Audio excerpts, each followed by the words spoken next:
Hi everyone, I'm Yasha and welcome to the 13th episode of Election Scoop. Today we'll be talking about the new year and the Election Scoop channel. We'll be on holiday until after the new year since it's a time to gather with family and enjoy the spirit of the holiday season. When we get back, it will be an election year. Yes, I know what you're thinking. It's already an election year. Didn't we just have one? We did. But these upcoming elections will be for the U.S. Congress, as well as many statewide races that we will try to cover.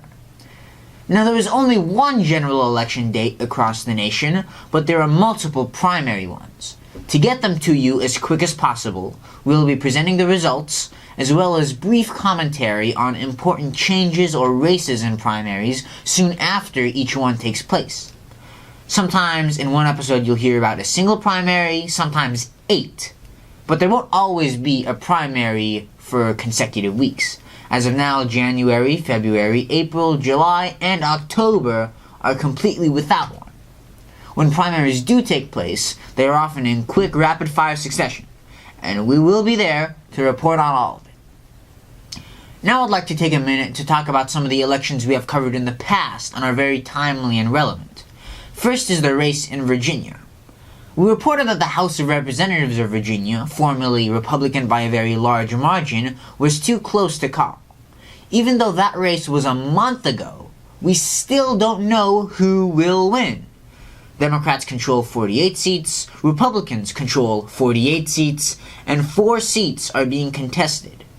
In the closest one, the incumbent Republican leads the Democrat by only 10 votes, a margin of just 1/20th of 1%, a razor-thin margin if you've ever heard of one. But in the most talked about race, Democrat Joshua Cole trails Republican Robert Thomas by a margin of 1/3 of 1%, or 82 votes. But it turns out, according to the Virginia Board of Elections, that 147 votes cast in the race were improper in some way, shape, or form, so that adjustment could potentially sway the race.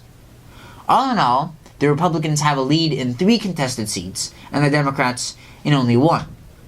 So it seems like the final result will probably be 51-49 in favor of the GOP. Now let's turn to a much more talked about race, the U.S. Senate seat in Alabama, a race that's sharp as a needle in today's heated environment. According to Real Clear Politics, controversial Republican Roy Moore's polling averages are at 49%, and Democrat Doug Jones is at 45%.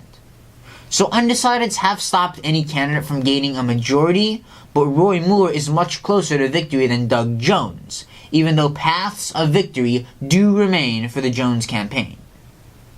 Moore was boosted by endorsements from President Donald Trump, but is hampered by charges of sexual allegations, making this deep red state swing into the purple column for the first time in years.